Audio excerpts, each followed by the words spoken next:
You might think you know a lot about Native Americans through popular movies, books, and classes in school, but it turns out that a lot of what we think we know about famous Native American figures isn't quite right. Take Sacajawea, for example.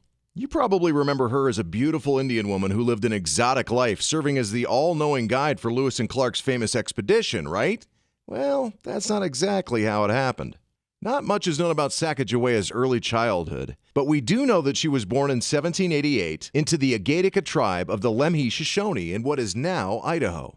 In 1800, when she was about 12 years old, Sacajawea and several other girls were kidnapped by a group of Hidatsu Indians. She was taken as a captive to a Hidatsu village in present-day North Dakota.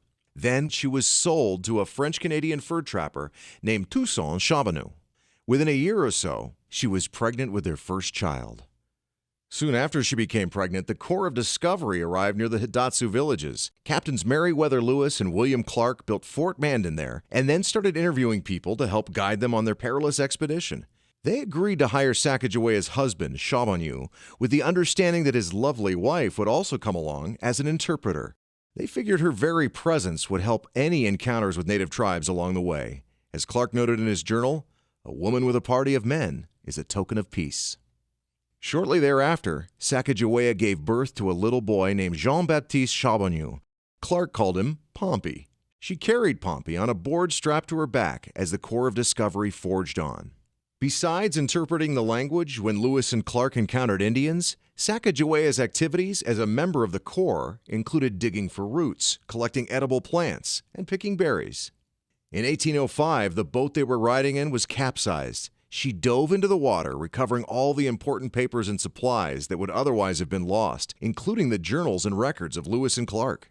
Later that year, Captain Lewis and 3 men scouted 75 miles ahead of the expedition's main party, crossing the Continental Divide. The next day, they encountered a group of Shoshones. Not only did they prove to be Sacagawea's band, but their leader, Chief Kameawait, turned out to be her very own brother. After 5 years of separation since her kidnapping as a young girl, Sacajawea and Kameawait had an emotional reunion. Unfortunately, she quickly had to bid farewell to her beloved brother and continue on with the journey. At one point, the expedition became so difficult and freezing, the group was reduced to eating candles to survive. When temperatures finally became more bearable, Sacajawea found, dug, and cooked roots to help the group regain their strength. On the return trip, they encountered an Indian wearing a beautiful fur robe. Lewis and Clark wanted to bring the robe to Thomas Jefferson as a gift, but had nothing to trade for it. So, Sacajawea agreed to trade her most precious possession, her beaded belt, for the fur.